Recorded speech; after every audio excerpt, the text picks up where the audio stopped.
What is the strangest thing that happened to you that you can't logically explain? Strange Story 1. In 1996, I had just dropped out of university and was moving home to my parents' place. My tail was firmly between my legs. I had almost no money and no job prospects. Basically, I was screwed. I had an old Jeep Comanche with all my belongings in the back and 200 miles to go.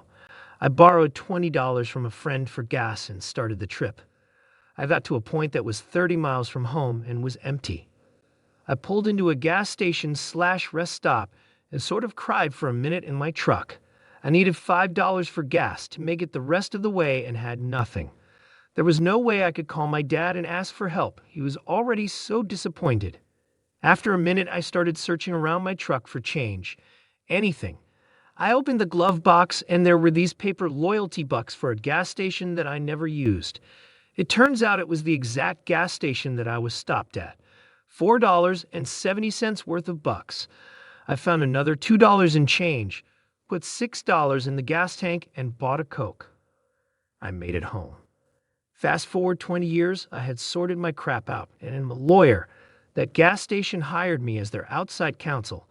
I'd got to tell this story to the president of the company. Strange Story 2. As a child visiting my grandma's house, my mom's, whenever I left the house, I'd wave next door to Ken, who was always sitting in the bay window looking out at the sea. They lived right on the coast off the North Sea in Hartlepool, UK. We never really talked, but just a little wave before I went to get into the car. One time I'm leaving my grand's house. I'm in front of my mom, who's stopped at the door to talk to my gran. So I head down the steps and towards the gate. I turn back and see Ken in the window.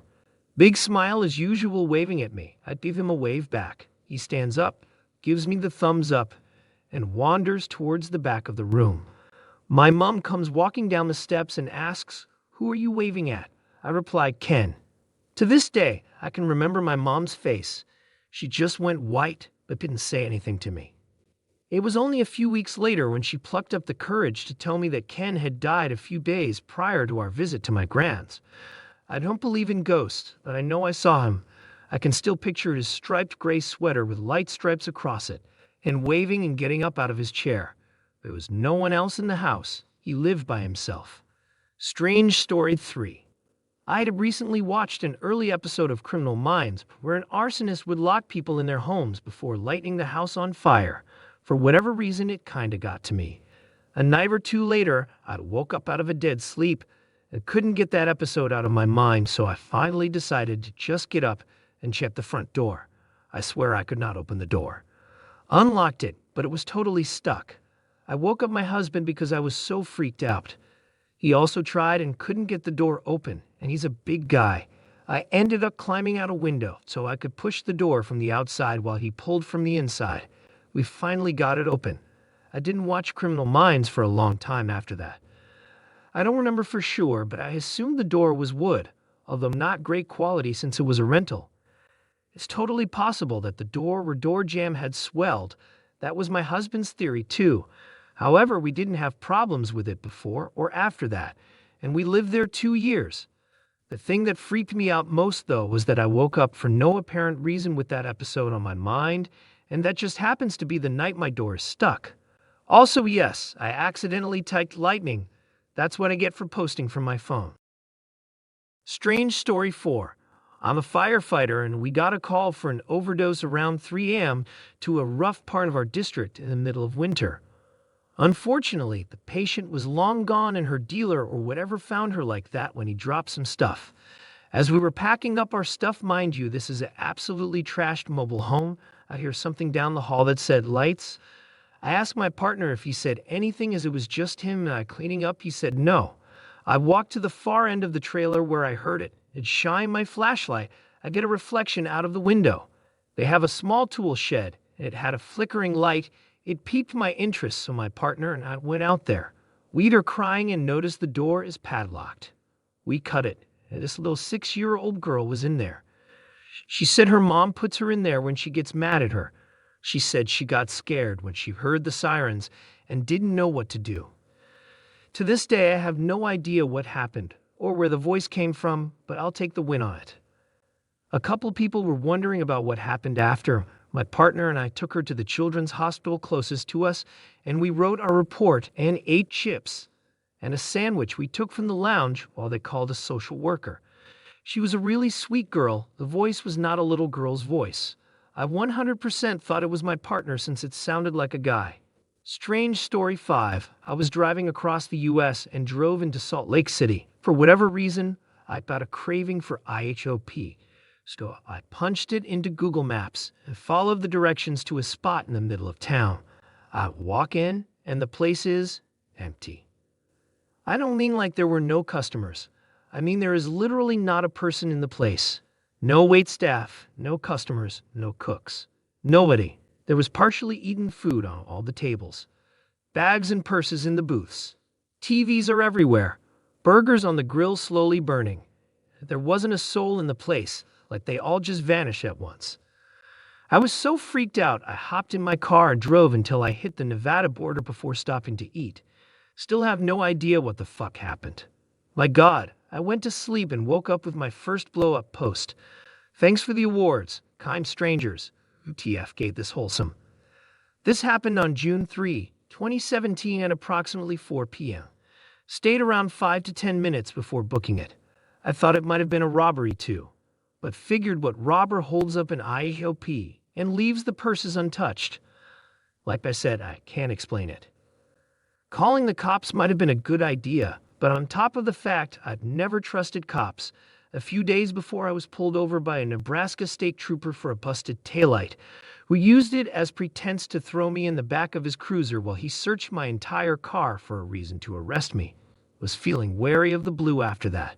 Besides, what was I gonna say? Some Lovecraftian shit's going down at the IAOP, send backup. Strange story 6. Driving with the hubby and I see a bunch of bikers having a cookout. Out of the blue, and I don't know why I said this, people look down on bikers. I bet if the house across the street catches fire, this man would run into it to save the little old lady, and I pointed to the house.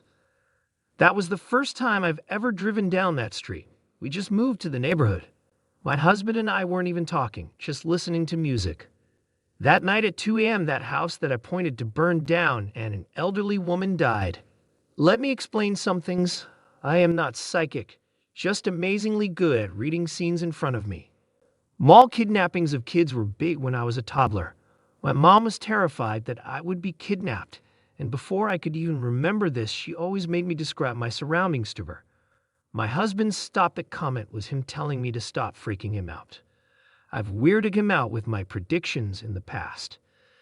They aren't really predictions, but my husband's serious lack of picking up on and reading body language. For example, the first time I ever freaked him out with my predictions was when we had first started dating. We were hanging out with his friends.